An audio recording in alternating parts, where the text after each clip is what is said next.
All right, so at the end of the last video, asked you guys to download the server, install the server application, try and create a system, log in, activate your trial license, and set up a camera recording. Obviously, we didn't go over any of those things. You're supposed to just try it by yourself and see how it works. So I'm going to show you right now how to do it, though.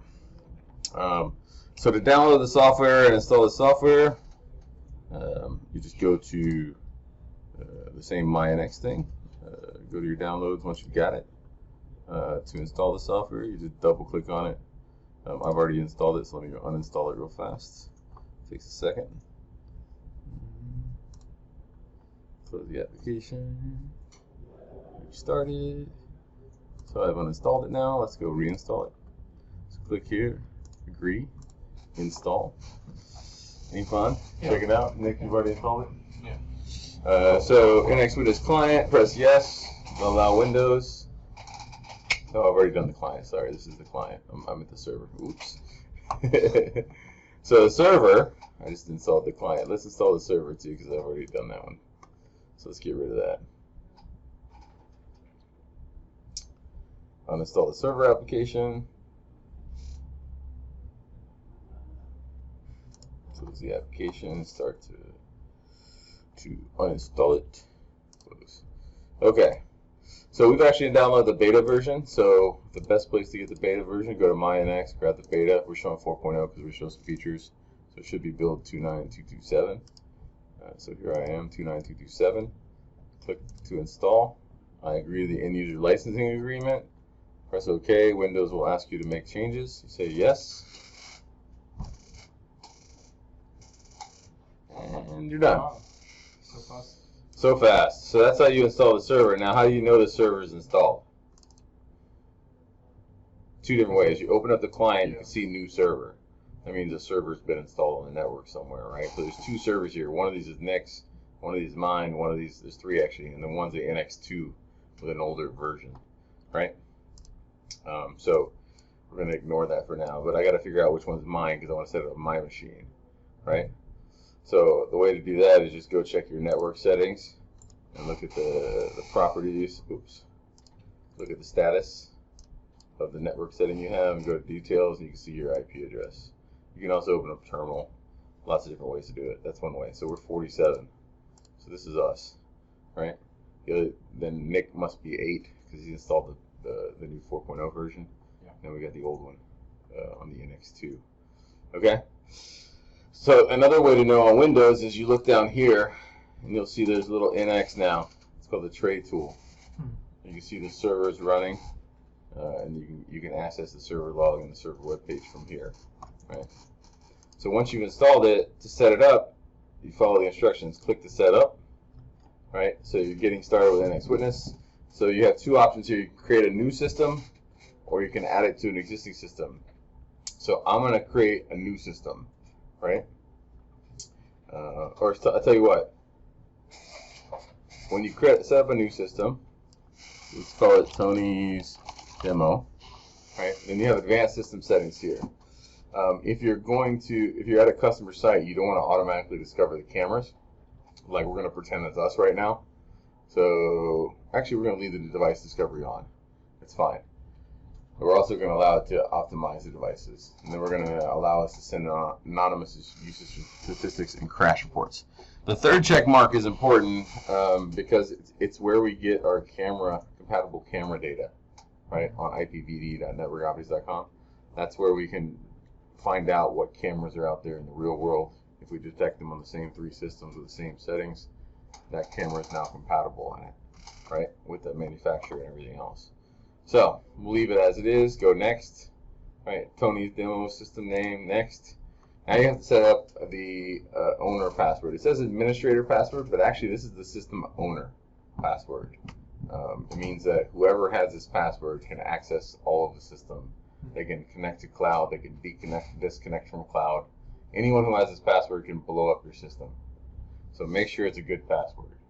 Right? So I'm going to set up a system. What'd you say? ABC 1 through 3? Yeah. Yeah, not a good password, Nick. Exclamation point. All right, and we'll give you a hint on whether or not your password is good. Here, I'll set up a strong one so you can see it change. right? Got a good one now. Okay, so save password, press next, Hmm. and you're done.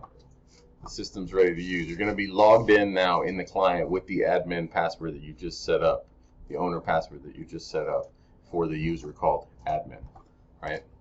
Press finish, and then the system has already discovered all these devices in my office, right?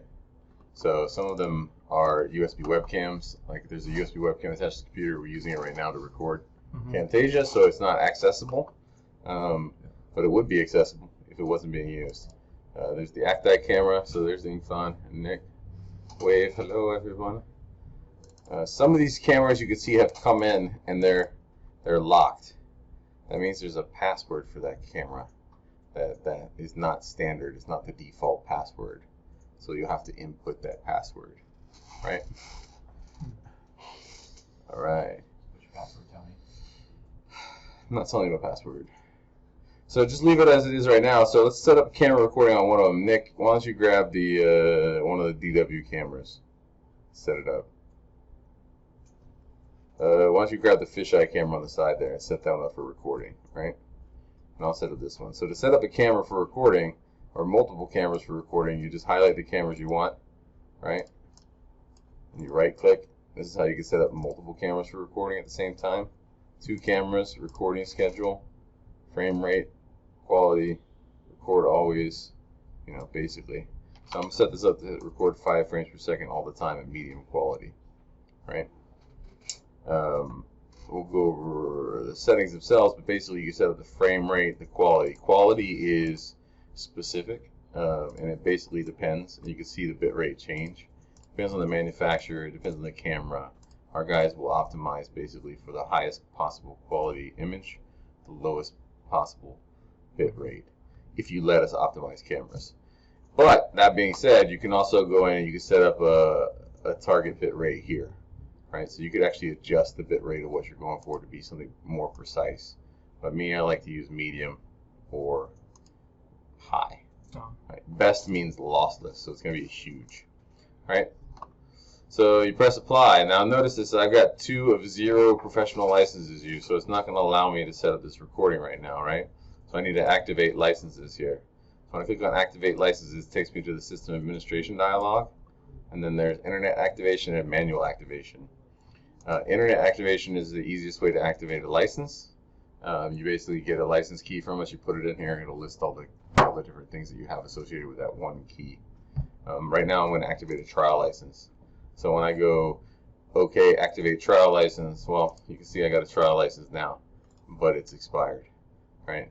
So I'm going to remove that one, and I'm going to use my own superpower to generate licenses for myself, because I can do that, right?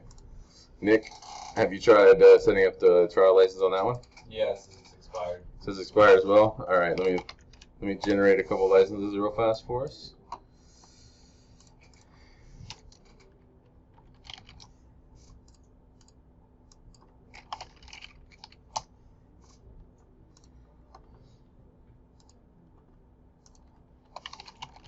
Network Optix, just creating this for Network Optix, and it's a test, and let me get that one, 90 days, 2 packages for 8 cameras, generate, confirm. Alright, so there's 2 license keys. I'm going to show this one, and then Nick will set yours up later, because you're going to be part of the same system anyways. So you go here, again, System Administration for licenses, click on the Licenses tab, right, and then you can paste in the key, activate license. If you're on a trial license, it'll automatically create that key for you. So now I've got 8 licenses good for 90 days. They don't expire until October 15th, right? So now that this is set up, let's go back to recording settings and set those up again. Camera settings, recording, right? Press apply. Okay, you can see the timeline here starts turning green. Yeah. That means it's capturing, right? Now, one important thing I didn't do, which you should do before you set up recording, is you should go to server settings and make sure the storage is what you want it to be. Right? On my computer, I've got 2 terabyte drives that are in it. So I've got 2 drives that are enabled. Any drives that you have that you want to record to, you need to make sure they are enabled. One thing to note here, there's a drive here, right? And then there's 2 drives. We will not use the OS drive, right? If we can't, right? If there's only 1 drive in the system, we may use the OS drive for recording, right? But if there's multiple drives in a system, if any drive is 10 times smaller than the other drives, it will be considered the OS drive, and it will not be used for recording automatically, right? So go into your server when you first set it up. Make sure your drives are set up for storage. Otherwise, you don't really have a place to store video, right? So you can't record, but you'll get messages if that happens. So that's it. We're setting up recording now. We've got recording cameras in the system. We've got the server set up. So let's go back to like learning about the server itself, and then we'll come back to this later on. All right. All right.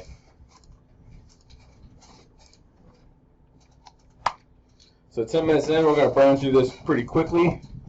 Right? Server application. Now remember, the server is the brain of the system. It's a lightweight media server application that is designed for discovering, adding, managing system resources, and their related metadata. The server does not have a dedicated interface other than the server web admin interface. Okay, we'll go over that here in a second. But you control the server from the desktop for the most part, right? All right, so what does it do? It discovers devices. Auto discovery works with on-device profile IP cameras or natively integrated devices, which have been integrated via the video source SDK, right? You must have auto discovery enabled if you want to discover devices. This is a system-wide setting, right? RTSP stream, HTTP, UDP streams have to be manually added. They're not going to be discovered, right? They're going to be manually added. Same with Samba NAS devices. These are the devices that have to be manually added as well. So if you look at in your software, Nick and Ifan, you can probably connect to this system. I'll add you as a user here in a few minutes. If you look at your interface, when you go to the system administration dialog, during the setup, there was a few things that it asked you for, right? Which was these things right here: system settings, enable devices and servers auto discovery, and then send anonymous user statistics, and then allow the Nx Witness system to optimize device settings. You can disable these at any time, right? So if I want to disable auto discovery right now, which is a good idea after you get the system set up, in case other people bring devices on, right, or bring in another system or something like that, you can disable them there. Allowing the system to optimize device settings is always recommended, right? But that's where you find those 2 settings that you can disable. All right.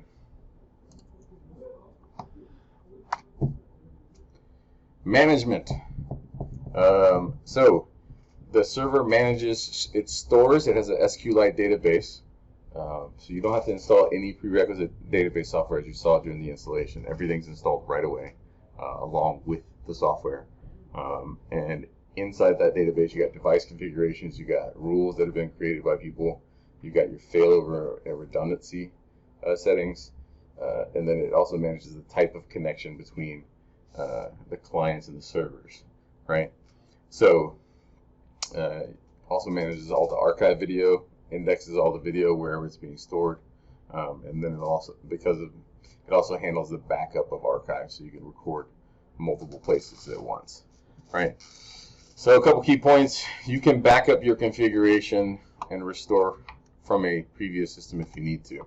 So if you go into your software and you go to system administration, then you can go to backup, create backup here, and it will create a little database backup file, and you can store that somewhere in case your system goes haywire for some reason. You can always bring back your original settings, and then you can restore from backup as well. You just grab that same file and bring it in, and it will restore your database to the previous configuration. All right. Rules. There's a rules engine in the Nx Witness system. and those rules are managed at the server level. They're created with NX Desktop, but they're actually managed by the server. So to get the rules, you go to System, Administration, and Event Rules. And this is basically your rules engine. It comes with a lot of default events, something like 18 or 19 default events that have been set up that will notify you if things have been disconnected or there are storage issues, or kind of like the stuff that you always want to see, right? But then you can create additional rules on top of that. We'll go over that later. But that's the rules engine. Encrypted connections and video. Okay, so in 4.0, we're introducing encrypted connections and video. In System Administration dialog, you can see under Security here, we've got Enable Audit Trail, but we also got Allow Only Secure Connections and Encrypt Video Traffic. So allowing only secure connections means that HTTPS will be the method of the protocol for communication inside the system. And that means that it's an encrypted connection. Okay, so anybody trying to sniff what your operator is doing would not be able to do it. Anybody trying to intercept or be like man-in-the-middle attacks for like video streaming from servers to clients will not be able to do it because it's secure and it's encrypted. If you leave that open, then video will stream in the open, right? Basically, it's like it's just not an encrypted connection. So if someone's got good man-in-the-middle software, they can watch what you're doing in between and try and figure out what's going on. For encrypt video traffic, basically the same thing. Between the servers and the clients, you can encrypt the video traffic. Now that means that if you connect directly to the camera and you stream directly to the camera, it's not going to be encrypted. You have to do it via the client for it to be encrypted. Limit session duration. You can limit how long people can stay logged in, right? Something important to point out right here. In general, so you can set up like if you want operators to automatically get logged out every 8 hours, you can set that up here. We'll ignore those other settings for now. One other thing, Failover is free in Nx Witness because of the server hive architecture. Automatic camera failover, which is where cameras fail from one server to another, is free, and so you should always use it. When you're designing systems, you should basically always design for multi-server systems, even in small systems, in my opinion. You can just use less hardware, cheaper hardware. So to set up failover, what you do is you go to the server settings, and then you can see in the general settings, there's a failover toggle. And you can basically set up that server as a failover server and then set up the maximum number of devices on the server. 128 is the maximum. You can also set up failover priority based off of medium, high, and low for cameras themselves, so you could determine which ones are higher priority when a failover event occurs. So failover is a really wicked feature. You should definitely enable it. All right, moving right along. Viewing. So with regards to the server, we talked about this before. There's no real server interface. There's a desktop interface that allows you to configure the server in the system, and then you can also view in the desktop client the server health, right, in real time. We showed this earlier, but I'll show it again. You drag a server into the desktop client, and it will give you CPU, RAM, hard drive usage, and network usage. So you can see what the actual status of this computer is. Now, this is useful for like seeing, like really quickly diagnosing like networking issues or maybe a hard drive issue, because you can see real clearly spikes on like one drive that's having issues reading and writing, or maybe you see your network usage is 90% or your RAM is 100%, and that'll tell you what you can do to fix that issue. So it's a cool feature, real-time server health monitoring. The other thing that you can do is to access the server web page. So from the client, if you want to access the server web page, you right-click on the server and you go to server web page. Pretty self-explanatory, right? From the tray tool, you can click on there and go to server web page, right? And one other way that you can go there is to navigate to the IP address and the port 7001 in a browser, right? So if we want to show the IP addresses here because we're setting up the system. We go to look and feel, and then show additional information in the tree and press apply. And then all the IP addresses of the resources in the system will start to show up, so it's easier for you to kind of know where to go. So we're at 192.168.50.47/7001, right? Hopefully I did that right. I feel like I didn't. No, I didn't. I forgot the 1. Alright, it's going to ask you to log in. Now you've only got one credential at this point, so you log in with your owner password. And now you can see that you're connected to the server itself, right? So the server's on port 7001. You can reset the server to factory defaults, clear the database and configuration. This is new. You can detach from the system from the server from the system. So if you got like multiple servers and you decide you want to create different systems out of those servers, you can. You can restart the server.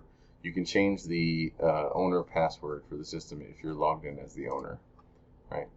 On the system tab here on the server web interface, you can name your system or change the name of the system. You can start the merge with other systems, and you can also force encryption and traffic and video encryption here. You can also connect the system to cloud from this interface. On the right here, you'll always see a list of all the servers in the system. And when you're logged into a specific server, you'll see information about the software version, the OS it's on, and the architecture. Right? The View tab in the server web interface is a browser-based interface for reviewing live and recorded video. Right? So a couple things about the server web interface. When you go into the view, you're going to see higher latency because it's a browser. And Chrome requires like a 800 millisecond buffer or so it takes a while. But you can go into the camera settings and you can change the quality if you need to, right? To be auto or high or low. So you can see that the video footage will catch up. If you leave it on auto, it'll usually show you low. You can force it to high. There's one other thing here, camera details. Camera details is really for developers. It shows them the ID of the camera, the IP address. It shows them the streams and it allows them to play with the different streams. You can do some stuff like download specific clips and stuff like that from this interface, but it's really aimed at the developers so that it helps them develop more quickly in browser-based environments. The information tab will show you the health monitoring of the server, just like when you drag it into the interface. It'll also show you the configured storage and the server log file. You really don't need to do anything with this. This is mainly for our support team. When someone's having an issue, we can log in and take a look. The final tab, or the final two tabs, are for developers, where you have all the APIs, SDKs, and some tools like the events generator and the camera details panel that will allow you to get access to all of our dev tools. So anybody who installs Nx Witness already has access to all the developer tools for Nx Witness. You don't need to talk to us. And as a result of that, we have hundreds of integrations out there, and we have no idea about them. We also have a place up here for developer feedback, so you guys can tell us what you think. Then there's the help section. This is where you can go to the support portal, system calculator, and get links to the mobile apps if you need them. So that's the server web admin interface. Right? Back to the presentation. All right. Integrations. There are a lot of developer tools we just went over.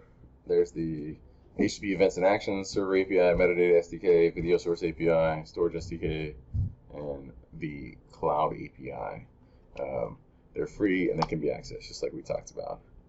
Hardware. Compatible hardware for the server. The server is an extremely lightweight piece of software. It can run on everything from in the camera. We've had customers put it in a camera and run it as a all-in-one system, or an ARM device like a Raspberry Pi. It'll run basically anything. You put the server on anything. ARM is the only one where you need to test it and certify it before we can provide support. But you don't have to be a developer to use HTTP events and actions, and we'll go over that later. And the metadata SDK is new in 4.0. which we'll go over later as well. So for hardware, the number of streams really depends.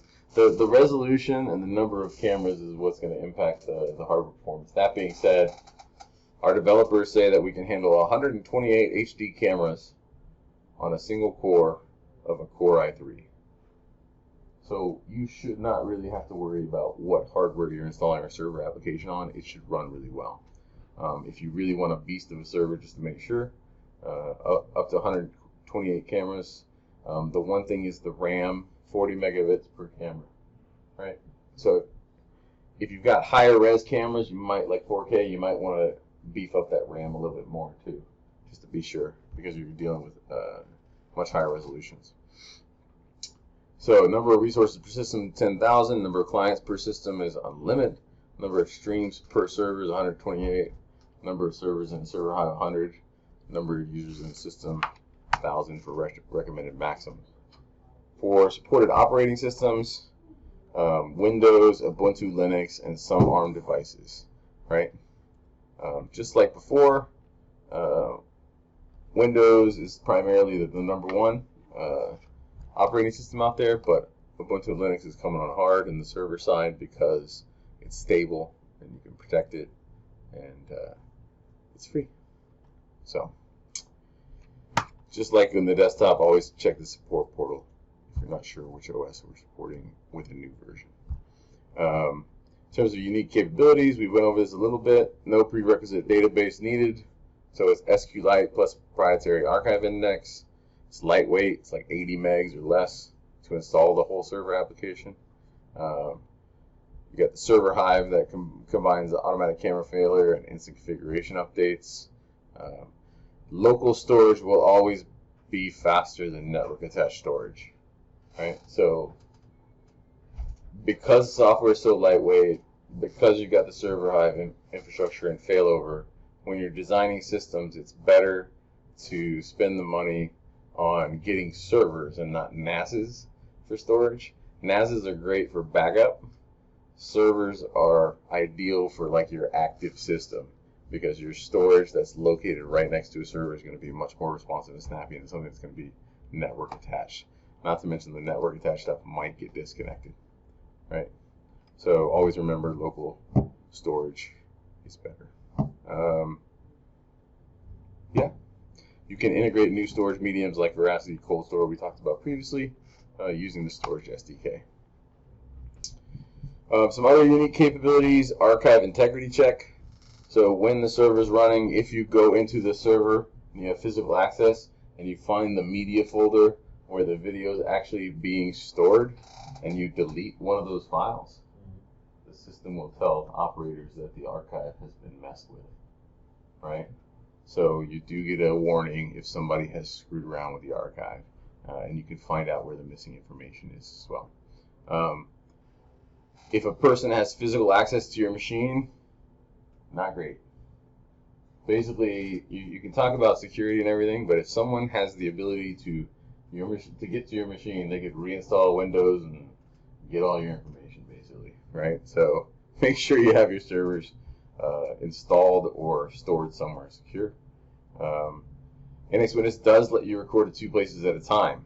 So in storage backup, and I'll show you real quickly, if you go to the server settings, storage management, and there's no backup archive right now, but under backup settings you can see there's scheduled, real-time, or on-demand, right? Scheduled is you do it every day at the same time or every week at the same time. Real-time is you do it concurrently, so you're recording maybe to one NAS and to a local machine, which is a good setup. And then on-demand is basically whenever you want to, right? Backup settings I won't go over right now. There's a whole video for this.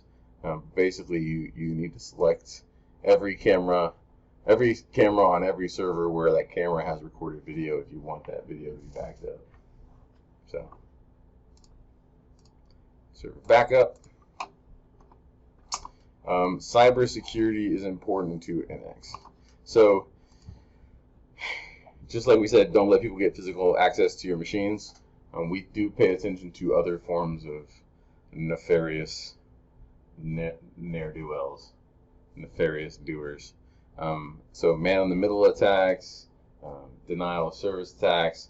There's this technology that has been implemented inside of Nx Witness to deal with those types of attacks. There's also an audit every time we put out a big release, a security audit, to make sure we're covering all of the known vulnerabilities that are out there right now, right? From a security perspective, user rights, you got LDAP and Active Directory integration, so you can keep users up to date that way. We do have secure password recovery technology. If you're cloud connected, you can do everything via email. Other technologies we use that are important for security are HTTPS, OpenSSL, salted MD5 hashes for passwords, and then TSL and SSL, TLS, not TSL, TLS and SSL. Let me update that. So here's a typo. And then encryption we went over earlier with the two options that are available. Again, supported media streaming. A little bit different than the client in terms of what you can do. Pretty much the same. Pretty much the same. Never mind. Ignore that comment. Pretty much the same because the client's going to be able to do it. But the difference is the server also offers up some additional protocols, especially for developers. So like WebM and HLS pass-through makes it easier to display video in web-based applications, right? Other types of media, we talked about offline videos and images. There's a new feature in 4.0 called virtual camera, where you can upload footage from offline cameras or even like phones or anything, and you can upload that footage into the archive and treat it like a camera so that other operators can view it away from you. For virtual camera, the EXIF data determines where that video is going to be stored. So if you captured video and the date on your camera is wrong, it will be stored in the wrong location in the archive. Got that? Yeah. So don't use a camera from 2006, Nick. And then it says 2006, 10, whatever, it's the wrong date. Just make sure the date's right. Make sure the date's right. Alright, so in terms of server architectural limitations, we already went over it, but number of cameras, 128, number of concurrent clients, 100, required RAM is a gigabyte, but you need to do your calculation based off of the number of cameras in a system. Alright, so we already did this, and the next presentation is going to be Nx Cloud, and this is pretty simple. So, get ready for the next presentation.